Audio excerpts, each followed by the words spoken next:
sa liwanag na makinang at nagniningning. Buwan na naman ng Setyembre. Muli na namang sinasariwa, hindi lang bilang pensa, kundi alaala ng kasaysayang dakila. Nagmula sa pag-asa na sa puso'y nagbabaga at sa pangarap na taon-taon ay lumalaga. Tila isang punong patuloy ang paglagot pagyabong mo. Ano ba ang naging resulta? Hindi ba't ang daming burong ibinunga, pulis, sundalo, bumbero, negosyante at iba pa? Kung gagalain, makikita natin mga mukhang nakahilera. Ilan lamang yan sa nagbigay parangalan sa iyong pangalan upang ikay makilala. Siguro sa mga susunod na bukas. Mali, mas nararapat ang salitang sigurado. Oo, sigurado na sa susunod na henerasyon ang daming magtatagumpay na magmumula sa iba't ibang departamento.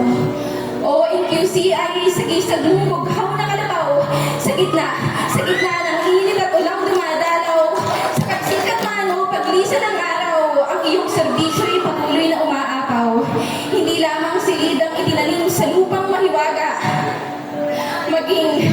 maging ang binhi ng gintot, maging ang binhi ng pag-asa at gintong at higa.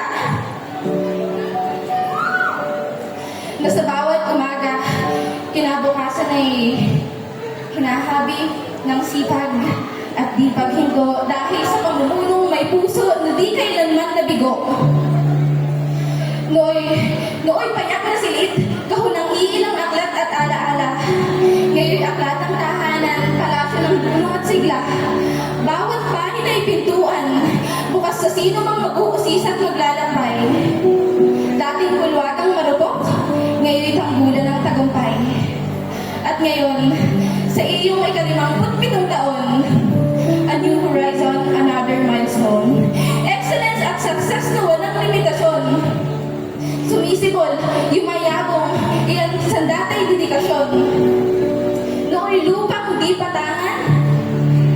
Tila pangarap natin ay naglalakbay sa kawalan. Ngunit ngayon, may matatawag ng sariling tahanan, panibagong simula at katuparan.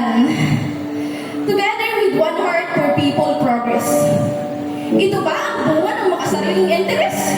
O isang katunayan that if you see, I always aim for the best?